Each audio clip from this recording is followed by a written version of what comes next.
இன்னைக்கு வந்து பார்த்தீங்கன்னா, முதல் ப்ரோமோ 35வது நாள் முதல் ப்ரோமோ வந்து ரிலீஸ் ஆயிடுச்சு. அது ஏதோ ஒரு டாஸ்க் ஒண்ணு வச்சிருக்காங்க. அந்த டாஸ்க்ல வந்து பார்த்தீங்கன்னா, எல்லாருமே ஏதோ ஒரு சர்க்கிள்ல உட்காந்துட்டு எல்லாம் ஆடிட்டு இருக்கிறாங்க. அதில வந்து பார்த்தீங்கன்னா, பார்வதிக்கும் சபரிக்கும் இடைப்பட்ட அந்த கிளாஷ தான் வந்து பயங்கரமா காட்டியிருக்கிறாங்க. ப்ரோமோல வந்து ஹைலைட் பண்ணிட்டு, "நீ கால மிதிக்கிற, கைய மிதிக்கிறேன்னு" சொல்லிட்டு வந்து ஏதோ சொல்லுது. அதுக்கப்புறமேட்டு அவன் வந்து புடிச்சு தள்ளி விட்டான் பார்வதிய. பார்வதிய தள்ளி விட்டது தான் வந்து இன்னைக்கு மெயின் ப்ரோமோவா வந்து விட்டுருக்காங்க. ஸோ இன்னைக்கு ஒரு டாஸ்க் வந்து யாரு அந்த கேப்டன்ஷிப் டாஸ்க்ல வர்றது, யாரு தலையா வர்றது அப்படிங்கிற அந்த கான்செப்ட்குள்ள வந்து பயங்கரமா ஓடும் அப்படிங்கிற மாரி தோணுது. இந்த நாமினேஷன் ஃப்ரீ பாஸ்க்காக இன்னைக்கு தான் அடிச்சுக்க ஆரம்பிப்பாய்ங்க. நேத்து விஜய் சேதுபதி குடுத்த டோஸ்ல இருந்துட்டு, இவங்க என்ன விஷயங்கள கத்துக்கிட்டாய்ங்க, என்ன மாரி ஆங்கிள்ல வந்து கேம் ஆட போறாய்ங்க அப்படிங்கிறது எனக்கு தெரியும்.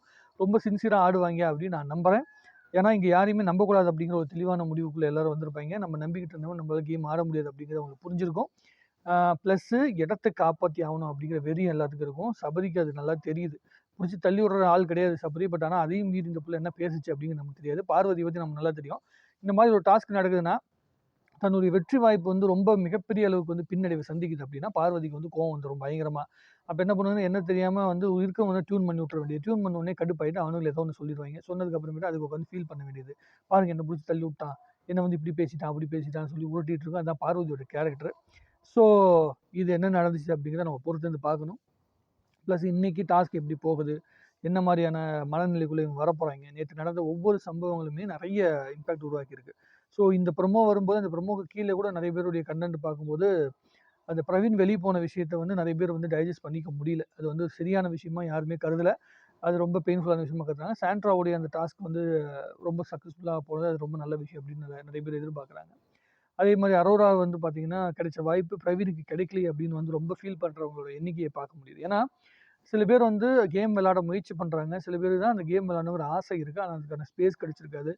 ப்ரோமோ கன்டென்ட்குள்ள வந்திருக்க மாட்டாய்ங்க. இவங்க தான் சுத்தி சுத்தி தர்பூசணி ஆளையும் பார்வதியும் தான் மாத்தி மாத்தி ப்ரோமோ கன்டென்ட்ல போட்டிருந்தாங்க. நடுவுல ஒரு நாள் திவ்யாவுக்கு குடுத்துருந்தாங்க. அப்படிதான் போயிட்டு இருந்ததே தவிர, ஏற்கனவே கேம் ஆடணும்னு சொல்லி ஆசைப்படுறவங்க, அதுக்கான எஃபோர்ட் போடுறவங்களுக்கான சரியான ஸ்பேஸ் கிடைக்கல. அந்த அளவுக்கு ஸ்பைசியான கன்டென்ட் இவனுங்களும் குடுக்கல அப்படிங்கிறது அது ஒரு கஷ்டமான விஷயம் தான். இன்னொரு பக்கெட் என்னன்னா, அ இந்த இடத்த தாண்டி நேத்து நடந்த விஷயங்கள் சாண்ட்ரா கிடைச்ச அந்த வாய்ப்பு, அதுக்கப்புறமேட்டு வந்து பார்த்தீங்கன்னா, அமித் வந்து கரெக்ட்டா பின் பாயிண்ட் பண்ணி கேட்ட விஷயம், இது எல்லாமே ஓகே தான்.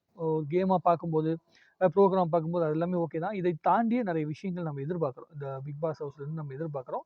அது இவங்க குடுப்பாங்க அப்படின்னு நான் நம்புறேன். இந்த ஒரு வாரம் நம்புறேன். ஒரு 2 வாரத்துக்கு முன்னாடியா இருக்கட்டும், இந்த வாரமா இருக்கட்டும், விஜய் சேதுபதி தன்னால் எவ்வளவு முடியுமோ, அவ்வளவு தூரம் வந்து இவங்களுக்கு எஜுகேட் பண்ணியிருக்காப்ல.